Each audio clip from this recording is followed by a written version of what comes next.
So, who was piloting the star skiff? I'm not sure either. The pilot didn't show themselves, so let's just assume it was him.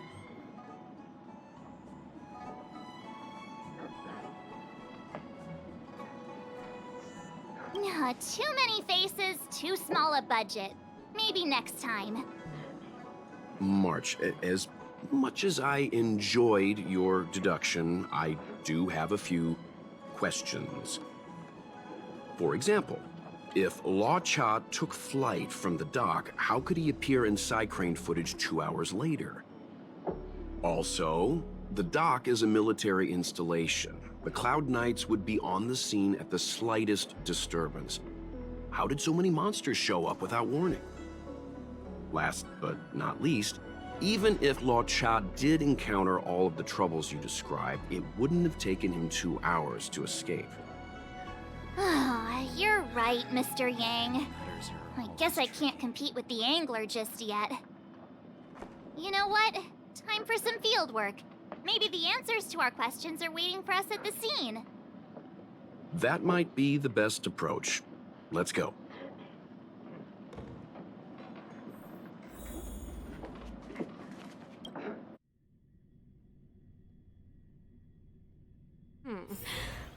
Drop by the Realm Keeping Commission if you need help. Excuse me, officer. We're looking for someone. Can you help us? He's got blonde hair, and judging by the way he's dressed, I'd say he was an outworlder. An outworlder with blonde hair? Could it be? May I ask why you're looking for him? He saved our life. Since when did we start sharing a life? Backen, we're not rehearsing. Excuse me, gentlemen. Would this blonde-haired, life-saving outworlder bear any resemblance to our suspect here? Oh, that's him! Mr. Luocha, he rescued both of us. Can I ask when this rescue occurred? It was the day before the Ambrosial Arbor came back to life. We were planning to thank him properly, but in the aftermath of the Arbor incident, we never had the time. Are you two... the people in dark clothing? What's with the wardrobe change? Dark clothing? Ah, I know what you're talking about. What a pair of clowns we are. Dark clothing. We fell into a ditch. Wait, what? There we were, looking for a spot to practice our new routine. We found a place, eventually. A little dilapidated, but nice and quiet. Shame about the giant ditch. I lost my footing and slipped right in. My associate here, Fourth, yelled after me, "Don't panic! Fourth's got your back!" 2 seconds later, he landed on my back. Unfortunately, the ditch was connected to a sewer outlet. We were covered head to toe in... Anyway, I assume that's why you thought we had dark clothing on. A dignified story, I'm sure you'll agree. No wonder Yinshu said she had to cover her nose. Anyway, thankfully Mr. Luocha was passing by and dragged us back to dry land. It took all his strength, I'll wager.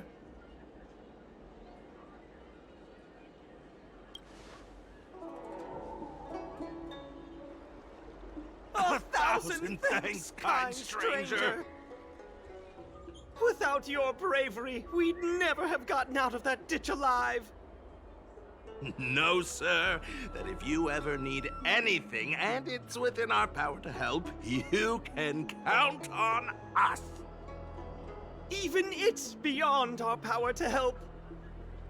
That's too kind of you. It was nothing, really. Nonsense! You went out of your way to... Don't worry about it. You should head back home now. Take care. No! We can't thank you enough! Oh, one moment, both of you. That sewage could well contain harmful compounds. I'm something of a doctor. Let me give you a prescription. Make sure to use the medicine and get some good rest. There you go.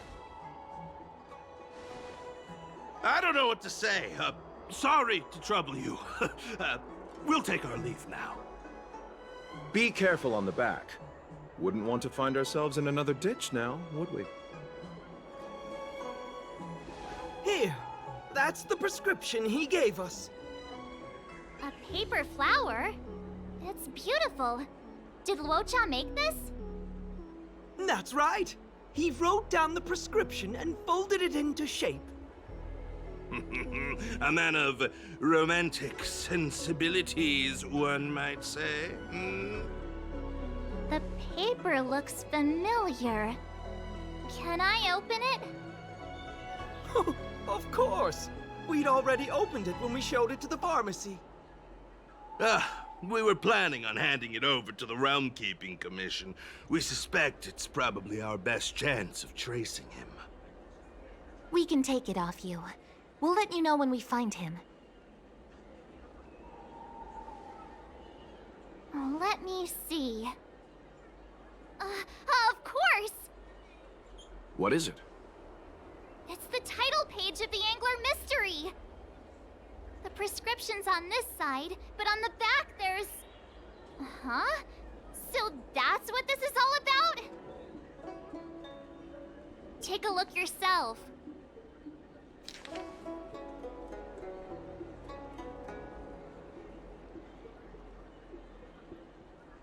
The immortal spoiler? Ugh, some people just want to watch the world burn. I'm starting to think the Luocha we envision doesn't square with a real one. Would a villain do a good deed like this? Ugh, so he paid for the book and tore off the title page to protect people from the spoiler. He must be a fan of this book too. I knew Angler Mystery fans couldn't be bad.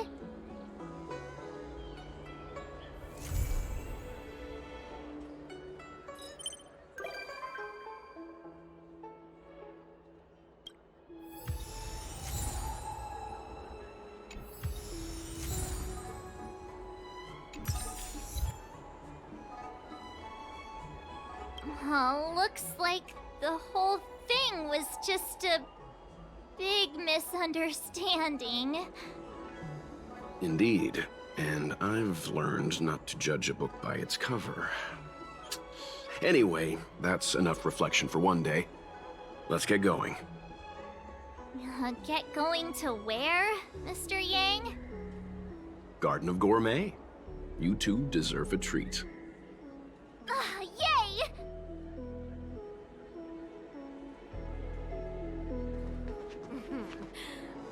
Drop by the Realm Keeping Commission if you need help.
It's getting late.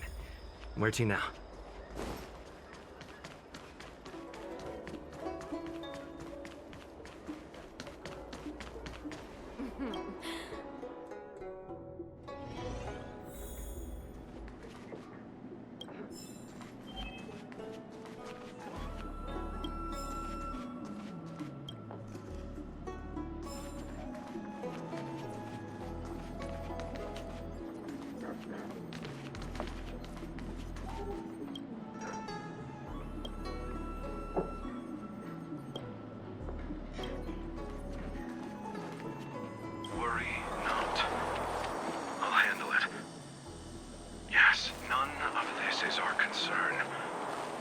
journey has only just begun to... Huh? Where'd the sound go? Don't do this to me. Hearing half a sentence is like developing half a photo. I'll be up all night thinking about it.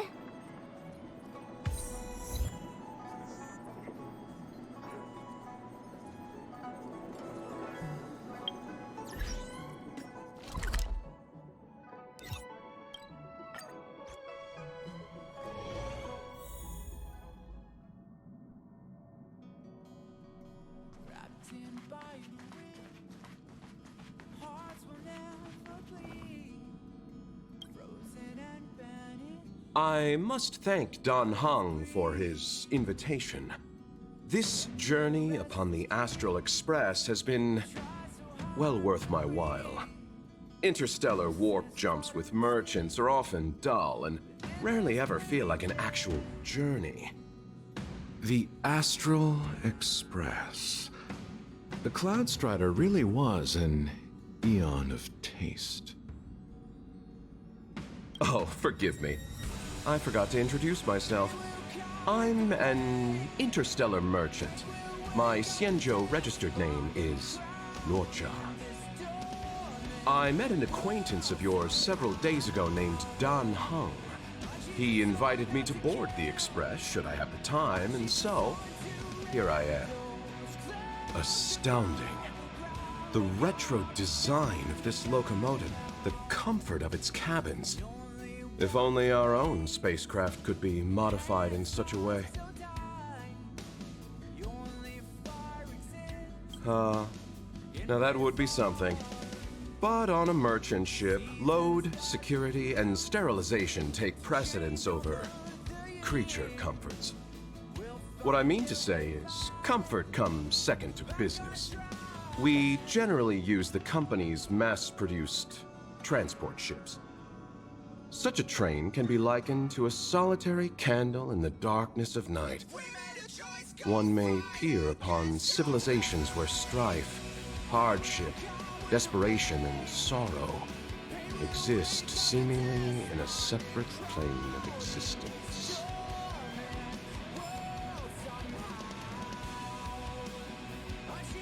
Such a train can be likened to a solitary candle in the darkness of night.